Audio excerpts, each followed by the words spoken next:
ஆயிரம் நபித்தோழர்களுக்கு மத்தியில் உத்தம நபிகள் ஸல்லல்லாஹு அலைஹி வஸல்லம் என் கரத்தை பற்றி பிடித்துக் கொண்டு உன்னை நான் நேசிக்கிறேன் என்று சொல்லிவிட்டு ஒன்றை நான் சொல்லுகிறேன், நீ கவனமாக எடுத்துக்கொள். அந்த நட்பு வந்துச்சுன்னா அவங்க நல்லா இருக்கணும்னு நினைப்பாங்களாம். அதான் உண்மையான நட்பு. நட்பு உண்மை என்றால் நம்ம நண்பர் நல்லா இருக்கணும்னு நினைப்பாங்க. நம்ம நண்பனுக்கு கஷ்டம்னா நமக்கும் கஷ்டமாக இருக்கும். இன்னைக்கு எல்லாம் நிறைய பேர் அவன் எப்போ ஆள் விழுவான்னு பார்த்துக்கிட்டு இருக்கிறாங்க. எப்போ விழுவான், நண்பனுக்கு ஏதாவது தீங்கு வந்தால் இவனுக்கு சந்தோஷமாக இருக்குது. அதெல்லாம் போலி நட்பு.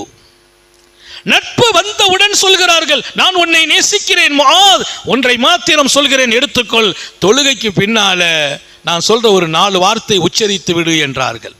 அல்லாஹும்மா இன்னி அலா திக்ரிக் ஓ ஷுக்ரிக் ஓ ஹுஸ்னி இபாதத்திக். பெருமானார் சொன்னாங்க 4 வார்த்தை. அல்லாஹும்மா முதல் வார்த்தை, ரப்பே யா அல்லாஹ், இன்னி அலா திக்ரிக், எனக்கு நீ உதவி செய்ய வேண்டும், உன்னை அதிகமாக திக்ரு செய்வதற்கு உதவி செய்வாயாக.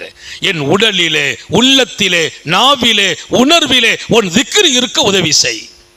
உன் திக்ர் என் நாவில் இருக்கணும், என் உள்ளத்தில் இருக்கணும், உணர்வில் இருக்கணும், ரத்தத்தில் கலக்கணும், உடம்பெல்லாம் உன் திக்ரா இருக்கணும். அப்படின்னா நான் எங்க போனாலும் உன் ஞாபகம் இருக்கணும்.